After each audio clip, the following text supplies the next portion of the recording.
karkalta zirtop ni som pasari thasom sang hi som ni panga khan pu sang ming thanga sanga kum som thum panga apa puram zawa bu ban khuwa tuna samrai pur changlai tin sukia asama api boral wanga bu ban khuwa lo ho tur chu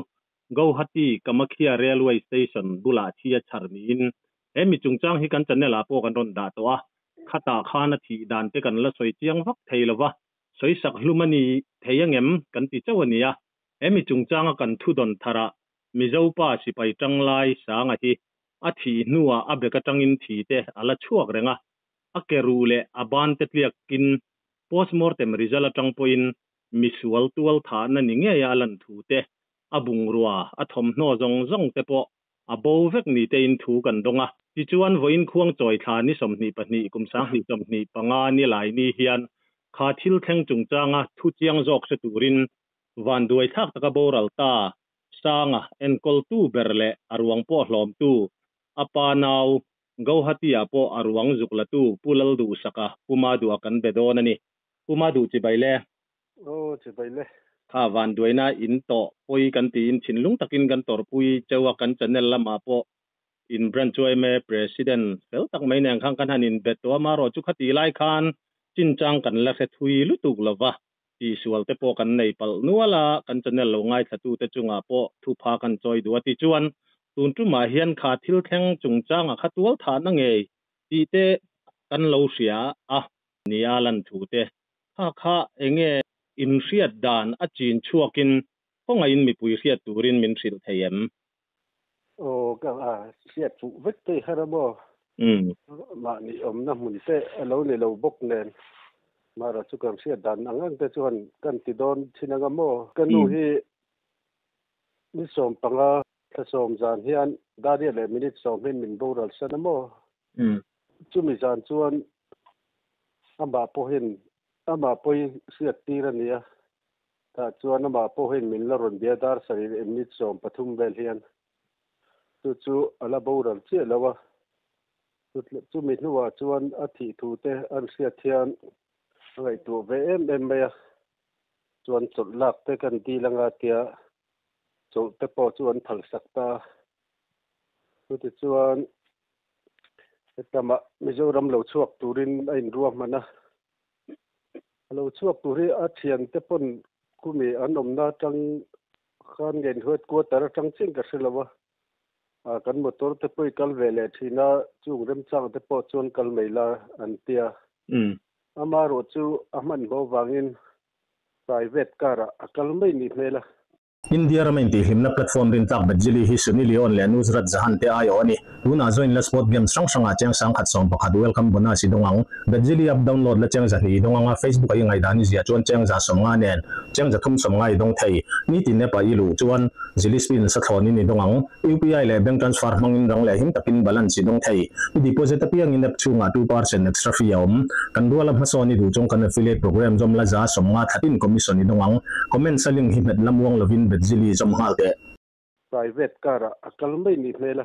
chu kong la ka te po online bezela chuan da reng zat vel nge neng o api borala eng basum ma motan apia cheng sing thum te po ka thian nu ari ni account na la ron thunamo chuan ni som paruk zan ni api ruang thak zan ni mo chuan azan vek tho khan hetlai te dar som vel bor te po hian dar som pel deuh hian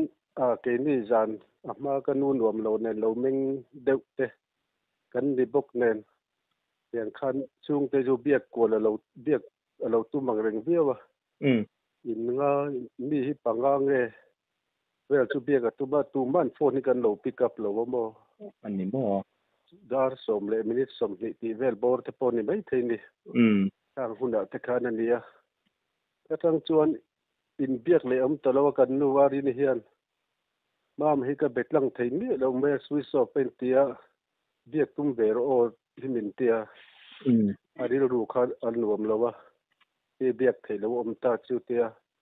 pa se keila anu boral khatia buai khan la ni te alonia kan rili le kan na chang ka lo silawa chuan than oi me hun lumen zan hi thiar tel ani wangin azan thum na kha nia ta chuan sakhe tu tar kan oi me suai tu ta po an lo kala amilai khan dar sari le lem belan yang ata khan anu pui mami mar som tong kimi ne mami kan timaya chu chuan pe thlem beng thanga trin minon phone a pa ma thi ron tia chu kain bezui thei vak lowa ani po aboi chi ai ve ta chuan oi me hun zo se kan ti don chu na thi tia om je se si lowa ka thup kha chuan kan tla yang ti ka lau sia chung te arem chang chang kan ko chuaka a dar lo thei lo ta chuan anu oi men ral na hun zan po chu ning ner takin kan top ta ni meng ka se zui ta vak lowa chung chu kan siat dan chu ani mei o me ti chuan kumadu go hati ate khan in jukal ta ti ro a thi dan taka kha hoi lai hmuna nge an hua an choi dana kha chong kamakhia rail station bu maya khan ani ta a ti chuan thu ma suaya a hliam tor dan te po kha kan ron soi te lu ma kha kan thu lo don dan ania adik lo mai thei boka tin tual kha na nge ni in nga yem ti ang chi te a hliam tor dan ang kha min han khil le theyem theye en pon se kan local dan te po kan soi tel hla langa chu tia hetlai kan an siat khan kan an ruam mana hetlai bu ba da tanga a thi dan le engmo chiang lawa phone da in biak se lai chuan tin bu ba na train jana aizola kan chukta ka u te pahni len kan chuka chuan anu pui te in bethem ber thanga khan apa ten anu pui pa zui te ten ruam han na ten lo siama ta tang chuan a thian pa kha tong hi a soi kha kan lo dong fu lowa an po sa tang khan go hati kha ri lo te kal tur mo kan ti kha zan lama khan ain po ni se thian pa ke ma ngna lan ko hi go hati a chon thleng thut se chumbi zir chuan kan boi pui theile sipai ten dia engang nge kan phalak dan tur siat lo ma tang hian sin siat tumila khowara a thlen ve le ngai chang meng kan tia ama ro chu alo hla je ka lo nia kan han bia khan jing da ruk vela chuak da ruk vela nge mo ka lo chuak ka ti kha kami kha zandar ko vela ai ma chung ka lo thleng lo ti sia chuan thau thang mei thau na te ke da lo chuan kal mei lan tia ti chuan ma mi thau chuan ruam man na ten siama ti chuan kan suk thata kan zu thlen hian ta samrai fulton airport atamin lo moka kan va thlen khan aruang hi min mutir pe chu amaro chu post mortem to nu khan nia chiangin kan en man lo khuat lai to wang khan en ma chiang a hriat kan nei lowa ta chuan en poni se ruang hi chu tan au mangan tia post mortem da khan da thale chuan nangli po hotel a india kanga naktu ga dar sari lem ni somli panga he tan local nga chuan airport a kan theilen an tia a sipai thu khang kan man ba ni ko tan ni wang kan om sia chuan kan a thi da nai chuan kan ena tu ka po chuan ma mi po khoma mi kan hu to lo mai the yen vele duem ka tia kai ngam to lo wa tia chuan kan en vela tiang engma hemi a oma tanga chung lambak kha chu kan se thei to lo wa en kha thei to lo wa kan mu china chuan en be beng bul bek a kha chuan thi kha lo ma chuan chu kan mu dan deuh me te ma chuan kan tupa silong om kha ai zo la tanga kan chuk ni khan silong ateng gawhatia chuan an lo chuk thla khutlai zir lai hroi tu ten an lo troi oma chumi chuan min en tira tia ka kha kan chian na deuh ber me ania la fiat puya boi pui he kan ti me khuta silong le khazir oma chu kan zo ta ani chuan pu a ban ding lam ban rek bu le tlia ka tia chuan a ke poi atlia kem nge a kau dewa khoi the ni si lawa khoi an phal si lawa tia chong ka thiam bok si lawan ten chu ti chuan a mu dana chuan a bob vel hemi lai te chu dit lo deuh kau deuh chu nin ka hria tia mo chuan angala hian lian ve deuh hlek te vak lo hian avuna hit thla boka tia mo chuan keiman ka hmu chinai chuan a hmai te pui a khem deuh ning nenga chuan kan nau chuan amit te po hi a dik lo a pawng ka hria tia mit mu te poi mo chung chu a chung cha kan siat thei deuh chu a thi dana chuan ani mai a chuan ni kut tur thi ni ngei mela alan dana po chuan i postmortem result kha chu a chi sang chun zia ka an tia ka zo ta nge chan ber liang ka tia liam tam tak chu nei na nga a chan bera chun head injury an ti khan min sang a chu min ni soi zel me ke ma khan ka sian ka in ve thiam chuang lo mo ni alua liam a tor hi thi puina ber ani ti ang ani hi min ti saka chu a thi nu ko mi dam doina lak nu ta pon a bek lai mi thi kha chu ala pu rengan tia khalai khapuma du mo o a bek ka thipu ta kha enge kuthang na hnu ma ang enge mokha in muem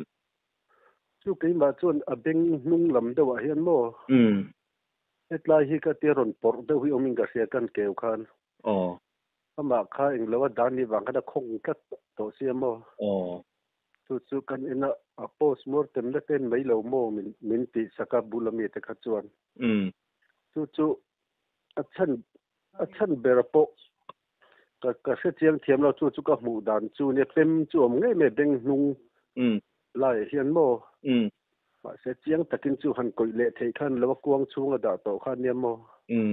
ka ten en kha chuan du tok mai ulam an tia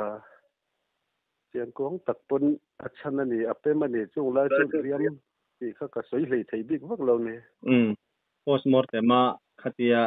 head injury lua tiam tur ni boxi ka chun thu soi nang kan in mil ta chi amo chu ne kan soi sakron ni ngei chuan in ngai nget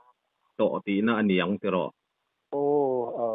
kan ngai ke ma ni vin thu ni to me kan rin dana chuan soi sakron chu ni ngai kan ring kan thu dam dana khan abung ruale athom no jong te athil nei jong kha bo vek ang khan kan donga kha enge in riat dan ke ma ni chuan kan zu kal thina chuan a phei khok kan lian tia in hon doi man te du ei adang ing ma chan po kan nei lo mi ka tia phei khok khi ni mai an tia phei khok le a thi or lai kan la chang chu song chu ni a phone le khami a wallet jong eng ma mu tu ram mi lo thom no pakhat ma ti na nia tero lo document poi mo to po ATM ti le phone to po lo ve ka mo ma ro chu kan van nei na a chiat to chunga kan van nei na ne kan chiat chu ID card kha ID card tan yang si pai ID card tan yang chu mo ko ti mai ID card ti nan lama chu mi chu a or thina a orani karing dewa kha alo bo ten lo hlawa ka tang khan an the chuak thei ta ni ti khamo ti chuan puma du FIR kha in the lu tem emo nangma ni ayo wa the lu te a omem si pai lam pang khan kan tien mo an ba ni ku ta khan kan in da ngun mai puma du tong kha joy lek in ka sia ka om na zer lo nge ti chuan khami chung changa khan si pai lama tangin thu thar riatin nei to em ing ma kan nei lem lo avan poi em inu aborala api anau pante tatanga alo choi duat taka lo an kol tu angai poi mo hle mai ti kha karilruwa alian na kha ni som paru uzana mo chiang sing thum lai mai kapi boral enge mot ma mo om theya ti khan an ron da sama ting karil rualo om le chumo khami achen riat zui ma zirtop ninga ni zanem mi pangalai mai ron biak kualan tum khalaya ka khami har sanna ato vela ron riat tira tum te ni theyang em enge in ngai dan nge nyang alat athen ni chula theng e mang mo ta chu ko te mo ala ni ngem enge a zel din thu hi ni vut to me mo ni rin thu mai ne mang ang hian don ti ko te tu ma myang ti te po hi a zel din thu vut hi ni to me ya chu tiang chu karil ruwa khan alo lu te whle ka mo ni eng po ni sela in torna van duai thak kan ti tak mewa inu inan boral san nu loka cheu ti khan papa anga ilo en kol in an boral san le che u ani a avan duai thak ka poi kan ti tak mewa avan duai na in han to dan na kha aril runa thak le zual maya ama mi fel tak mai ni ti wai ma president khan asoi to a khotlanga po katiang anga engemo visual thil ti liao ni khana langtlat maya thui chuak ngai sela an phu to khrem na po te ngei sela ti kha kan ril ruwa lian ani thu soina tang khan mo ti chuan kan ril ru an na kan soi lo ko nga kan kal te ga hotiam te ka chuan ma ni tong thiam lo le ama ting te kan ho puyang ti te ril ru kha ngai to hi alan na lawa ti ni ome maro chetlaya in luma ta kan han thena ten ngai tuai ne ngang ti nge mang anang than tu te ngai te hin mang angang em le kan pui tu du hian ti te hi ril ruwa hin reng lo thei lawa mo eng tiang tak nge mang anang ti te oma ngai tu chu ti thui du khop mai ani don ni tu plat in ril ruwa khang zong a khain langai tu chau poina ri na mo eng po ni sela thu chiang jok te chu si pailamina fir ten thelu chuan an bo zui chak tura ngai ta ila misual ti liao ni khan alang tlat me khung lai vela misual mi orok du le khatiang ang kut nu khati kha achiang khat viewin kan thredewa alang kan ti po kha angai ti pon ka khan lawa to ana ti mai te ang mo postmortem result te po chu kha kan thriat ang kha ni ati chuan puma du khalaya khan report min pe kha a fel fai akim viewin ka sia soi mai emo ani lo po in anu kharna na han soi du sim te lom thu soi na ang ti te po idu apiang min han thil le ta che hei sang mi ga ma kan ti me ke ni hi chuan sang min thanga ti kha ka lo soi fia lo do mo ka te kum ka hiat chu lo chuan kum li mi vel ani hen kan hne na tang omania api hian angai em mai thina api ne hian en ngai no pang thade mai tong tam lem lo ave buang hi ni thina chu kapa nu kapi thi teng te hian aral na te kha alo la thian te lo sem der mai ti khop chu no pang a tak mai hi nia chuan api ke nga te hian pol ni zir lai te hian pi sikuli ga bang to mai do man le te thina pi ne nen ngai le zuala chuan ale khazir na te point apa hi minga lo nei te ni wang hian azir na sum le pai chu tum beka chuan ke ni hian a boi pui vel kan tum thina tiang in zui te kan ni hian ril ru te hi atina le zual anu le pa ril ru te chu kan hen phalong ma ro chu ma ni to ka chun ril ru hi atina ve thina ani don ni te ka kan soilang do chuan kan han soi du lom thu soi kan ban sai me ke te pe chu soyang khan vai tong po thiam lo sa tong thiam lo kan dia ta chuan an ti tu ran ni rualin anu pui lal ma mi nu le pa te để thêm ven thang phu suy tê tên rùa mà đặc biệt tắc nín anh mắc bà anh bồi piกันphá pan bồi piกันlốm mấy mấy chú mấy bà cái anh sụp thà cút lại mình giờ welfare tên gì nghe tiếngกันkhen tìm khen mình bồi pi mà cho anh hotel te po kan khen na tur te mình buat sai saka cho anh zana te hotel kan khen na te po mình là ron troi zela chuan zinga te po arwang lak do na te pon lo lakala airport kan kalpui do na te kanga khan mizoram pon te kan lakal ve ngai lowa ru mangang takin kan omang ti ngai tu na nei na kalain putlai mizo welfare thatak kinan loadinga kan lo mem ema kan zumu hian mizo mun danga omte impum khatna lo that jiale putlai omte bi takin mi khongai na le mangai nan nei jiate ril atakin kan zumua mizo welfare te chunga pokan i channel kal lang hin lom thu kan soi ni sila a thome chuan kita apa han thona puilo khochuak te hap long om teng te po a mel po lain mulo ruthi te u nau teng te an chung ten puilo lama tangin chiat kan chiat to thun lo sila chung te po arwang da na tangin airport khen te a tu lang ang min boi pin nan lo kala khang chunga te pon lom thu kan soi ni box sela chuan silong zirlai pol te kha chu kan tupa silong atanga chuk thatur kha an zirlai pol roi tu vice president ho khan an lo zu toyoma chuan a tu tul chu post mortem ba te po kan tupa lal riat puya chu arwang mu ani maya a confirm tu khangai sia chung te po cho lo boi puin zana polen man lawin ti khan mile min boi puya silong lama zirlai roi tu te chunga pokhan lom thu kan han soi boka chuan ti siami ga hoti mi tho muan na hotel nei muan na run hotel nei tu khan an lo chol na thina lo nian lo chuale kalvel don hian chu chuan pangpar hi lo in da an lo kola khuta an lo theng tlai se ka ho mai nge ti atia hi ada an tia chuan pangpara da mai khan ni mo kan tia hotel kan thlen na minga ka khilo mi zo tho pimwani tho ning ka reservation officer retire khan ya mo chumi chuan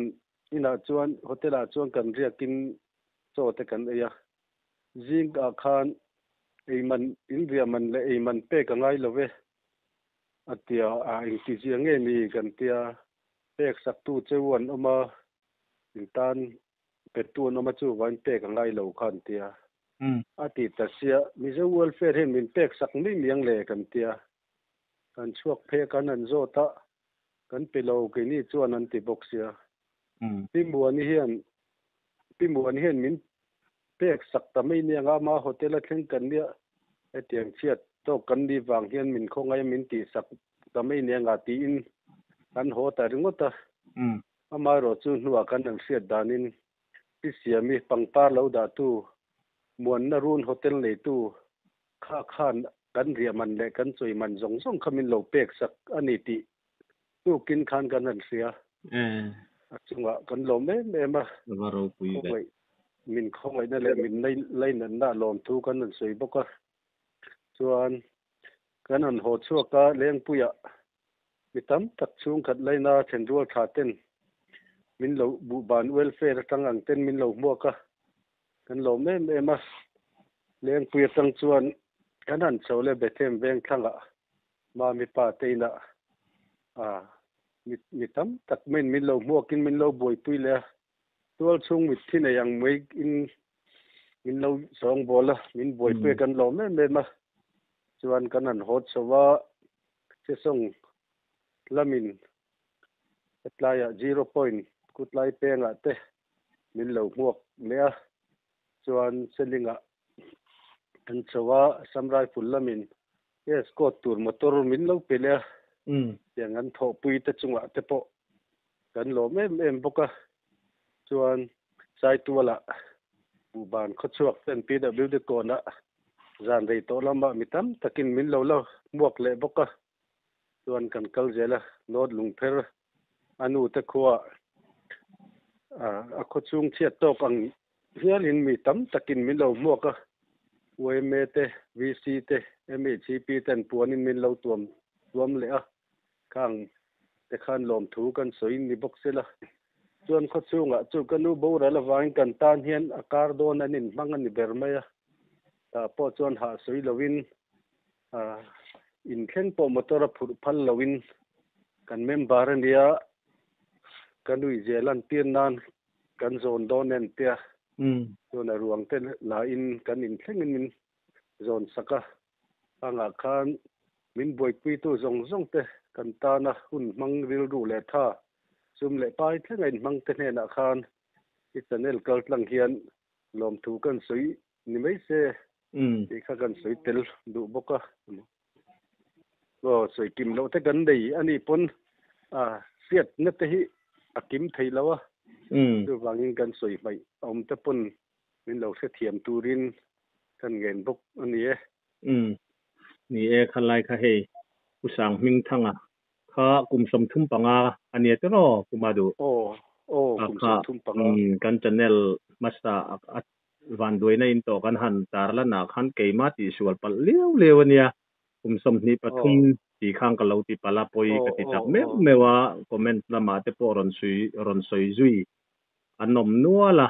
in fiat thiam na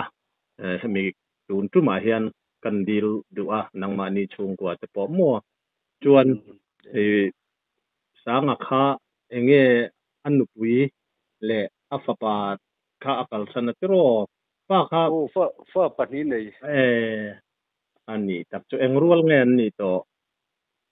au pa so ke chu kum som paruk anianga anau pang jo ate jok kum sari ani tak chu anupui fanau te po kan serenga an laina tom kan ti tak mewa pathianin om puin athamuan zelang choutin du sakna kan han hlan tak meu cheu ni report pel fai thatak min pe a kan lom lu ke o ke ni po kan lom me